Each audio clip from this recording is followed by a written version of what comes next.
En fait, le cancer concerne toutes les tranches de la société. Le cancer n'a pas forcément un niveau socio-économique. Bienvenue à toutes et à tous. On l'appelle souvent la maladie du siècle et pourtant le cancer reste entouré de mystères, de peurs et de nombreux tabous ici au Burkina Faso. Entre les croyances mystiques, les remèdes miracles et la peur du dépistage, du diagnostic, il est parfois difficile de démêler le vrai du faux. Pour faire la lumière sur cette pathologie, nous avons l'immense honneur de recevoir un expert de premier plan, le professeur Naï Zongo, chirurgien oncologue, coordonnateur du programme national de lutte contre le cancer. Merci professeur pour ce temps que vous nous accordez. Je vais vous poser une série de questions auxquelles vous répondrez par vrai ou faux. C'est faux. En fait, le cancer concerne toutes les tranches de la société. Le cancer n'a pas forcément un niveau socio-économique. La preuve est que nous avons beaucoup de cas de cancer dans la population démunie. Nous avons également beaucoup de décès qui sont plus précoces même que dans le groupe des riches dans la population démunie.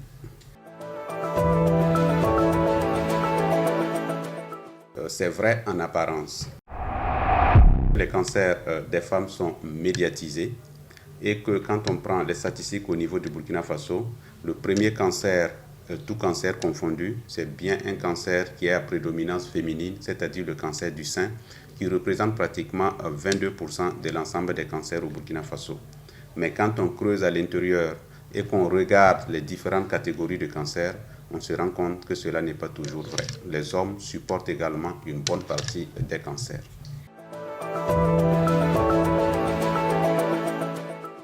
C'est faux. Nous considérons un cancer guéri lorsque la personne est en rémission. Mais il y a des patients, après leur traitement, qui restent en rémission toute leur vie. Ces patientes-là sont entre griffes déclarées guéries. Par contre, quand vous êtes en rémission, une surveillance est toujours nécessaire. C'est pourquoi nous revoyons les malades traités tous les 3 mois pendant 2 ans, puis tous les 6 mois pendant 3 ans, et après, nous les revoyons pratiquement chaque année durant le reste de leur vie.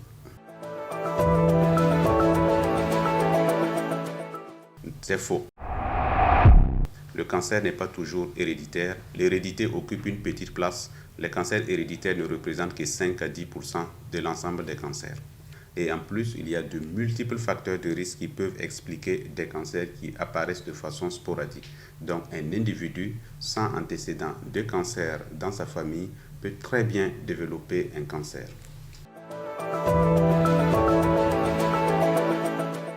C'est vrai. Et nous avons la chance que le cancer du col de l'utérus soit un cancer qu'on peut prévenir par la vaccination. Le vaccin utilisé, c'est le vaccin contre le virus responsable de ce cancer, c'est-à-dire Human Papillomavirus, que nous appelons HPV. Nous avons également la chance qu'on peut prévenir les hépatites, qui sont une cause majeure du cancer du foie. Et on utilise le vaccin contre l'hépatite B, qui est utilisé chez les enfants et même chez les adultes, qui permet de prévenir en même temps le cancer du foie. Et nous avons également la chance que ces 2 vaccins soient gratuits au Burkina Faso et pris en charge intégralement par le ministère de tutelle.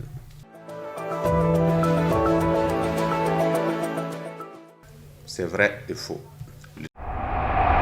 Le téléphone, à travers ses rayons, a été à l'origine d'un certain nombre de cancers, notamment le cancer de l'oreille interne et le cancer du crâne, et voire les cancers du cerveau, chez les personnes qui utilisent abusivement le téléphone.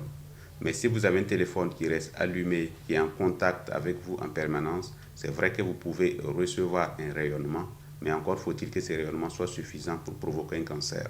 Mais au niveau de l'oreille, de la boîte crânienne et du cerveau, cela a été prouvé et beaucoup de personnes ont déjà développé ce genre de cancer en rapport avec leur téléphone.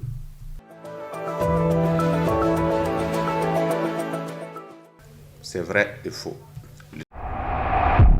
Quand vous prenez par exemple le cancer du sein, le fait de ne pas faire beaucoup d'enfants vous maintient un taux d'estrogène élevé pendant de nombreuses années. Et cela vous expose au cancer du sein. Mais quand on prend par exemple le cancer du col de l'utérus, on se rend compte que plus vous faites des enfants, À chaque accouchement, le col subit un véritable fouet et les portes avec l'apparition de micro-lésions. Et ces micro-lésions sont des portes d'entrée, par exemple, du virus responsable du cancer du col de l'utérus, et ça favorise l'installation de certains cancers.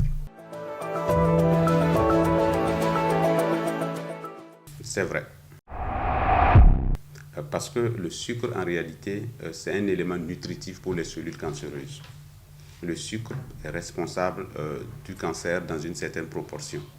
La preuve est que les diabétiques font plus de cancers par rapport aux non-diabétiques.